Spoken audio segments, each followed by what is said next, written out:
The single most important thing we can do is to make sure we've got a world-class education system for everybody.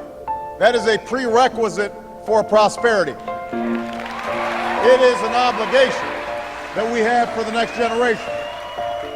I looked at the current educational system. I said, what's wrong with it? And the biggest problem that I found was it didn't know how to motivate kids. Every person alive, it's in our DNA to be motivated. I think the current model, and I'm not picking out any players, the current model is just really good at squashing that motivation. How can you make that 9-year-old sit in a class and say, do me 17 times tables? What for?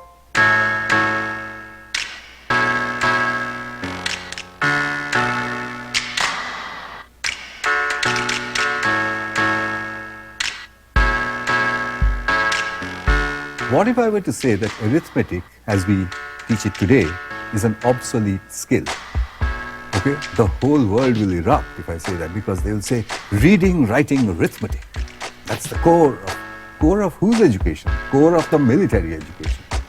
Go back 200 to 300 years in this country and say that, 300 years later, no one's going to teach anybody how to shoot a gun, and no one's going to teach anybody how to ride a horse.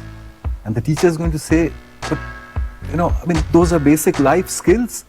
This guy will get killed when he moves out. And you have to say, no, ma'am, the world will have changed. These things will become sport. Shooting is a sport. Horse riding is a sport. Will arithmetic be a sport in 2061? Let's say I have 3x is equal to 15. For anyone who doesn't know what Khan Academy is, it's most known for this collection of videos that I've been making for really the last 5-6 years. Everything from arithmetic all the way through calculus and biology and all the rest. It can be used for individual learners, or it can be used in the classroom so that every student can work at their own pace. My videos are definitely not the state of the current art, right? They're a few steps behind that.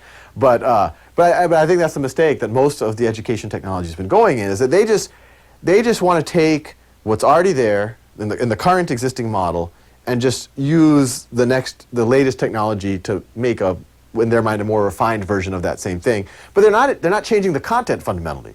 If the content's really interesting, and it really is, I don't make a video on something unless I find it fascinating. And if the content is truly fascinating, it should be reflected in the energy of the voice of the deliverer, and it should be obvious to the student. They shouldn't have to have a rap song about a parabola to get excited about it.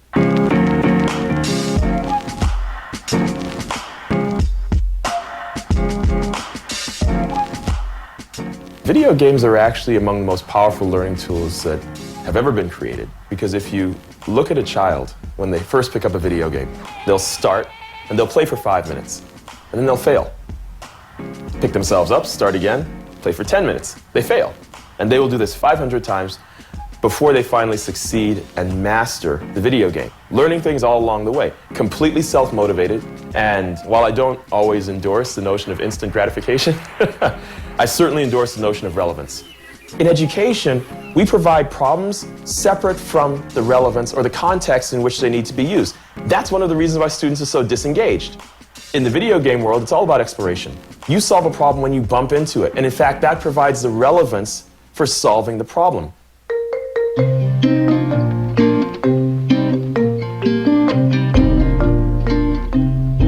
12 years ago, in 1999, I said, well, how did I learn to write a program? Nobody taught me. How do children learn to use computers? Nobody seems to be actually teaching them. So I stuck a computer in a slum wall, a nice big computer in those days with a nice big broadband connection, in front of children who had never seen computers before, hadn't heard of the internet, had no clue what was going on, didn't know English. And they started browsing in about 5 or 6 hours' time. And then it happened over and over and over again everywhere, until the experiment kind of burst out onto the world media with this statement that children anywhere in groups can teach themselves to use a computer. There appears to be no limit to this, that children can teach themselves almost anything if given the internet, given the permission to interact with each other, and given the absence of the teacher. The absence of the teacher in the presence of the internet can become a pedagogical tool.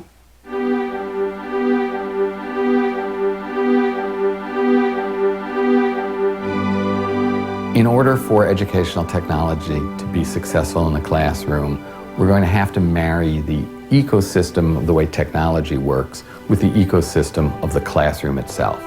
The goal of this is to get teachers doing higher order things and let the computers do the more basic things of is 2 + 2 = 4 and all of the practice that is necessary.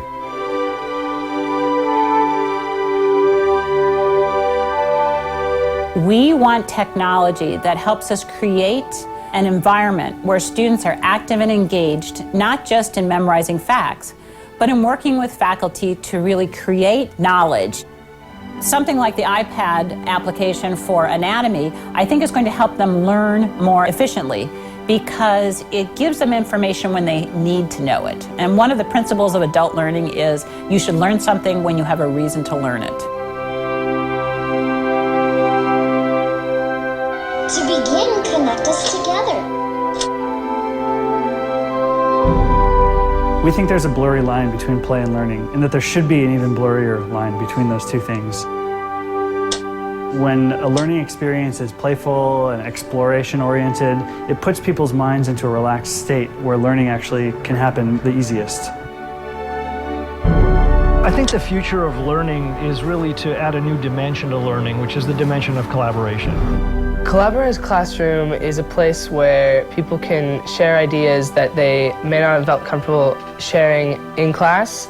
There's always some kids that are shy or they don't want to raise their hand in class, and when you're told to do it at home, you can actually see their opinions and you get to know them as a person better.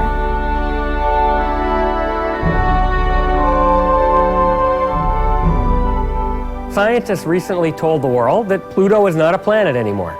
But it's going to take literally a decade to remove that fact from the United States' science textbooks. With connections, because anyone is able to improve on the materials and keep things up to date, we can make that change in 10 minutes rather than 10 years. We hope that what we're doing is going to create a far more diverse group of university students because they will come to the university with just so much more self-directed knowledge, so much more passion and information about what they want to do. That's the future. Everyone in the education space, is like, does it work? Prove it, this, that, and the other, and they wanted you to go and prove it before you even put it out there. Why would schools be so rigid if they didn't need to be rigid? But when did they need to be rigid? If we look at history, the answer stares at us. Education as we know it came from war. I don't know if it's purely an industrial age type of thing, if it's a Victorian era, the educated learn to suppress, that suppression of natural instincts is part of becoming part of society.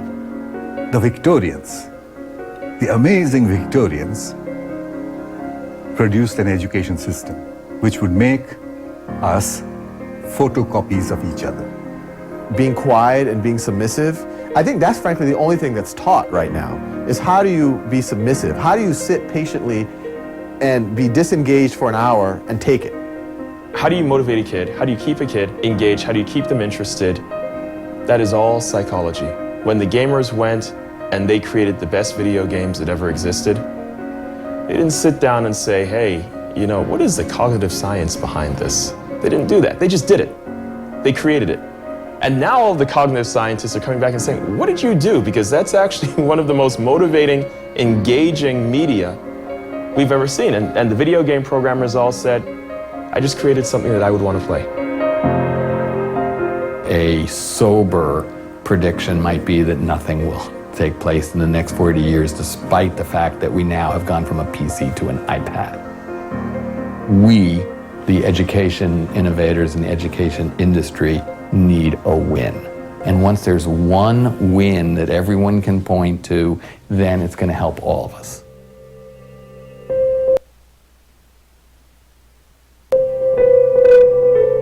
A 5-year-old today, by the time he's 25, it's going to be 2031. Can any teacher say that they're preparing that child for 2031? for an unknown world. But I believe that I can make a curriculum for that teacher. And that curriculum needs to have only 3 things in it. Reading comprehension is the most critical skill at this point in time for a generation that's going to read off screens for the rest of their lives. Information search and retrieval skills. If people know what are keywords, follow a link or not, it's a key skill. If arithmetic is an outdated skill, this is the skill that will replace it. And finally, if a child knows how to read, if a child knows how to search for information, how do we teach them how to believe? See, in our adult heads, each one of us has a little mechanism. It comes from different places. You and I have different mechanisms of how to believe. Sometimes we say, this is obvious. Sometimes you say, because so-and-so told me. Sometimes you say, this is rubbish. What's that machine inside? How early in a child's life can we put that in there? If we can do it really, really early, then we would have armed that child against doctrine. And I don't mean only religious doctrine. I mean doctrine in all its forms.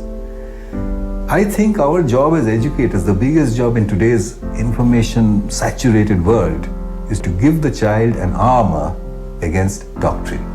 Just as in another generation we used to teach the child how to fight with a sword and how to ride a horse.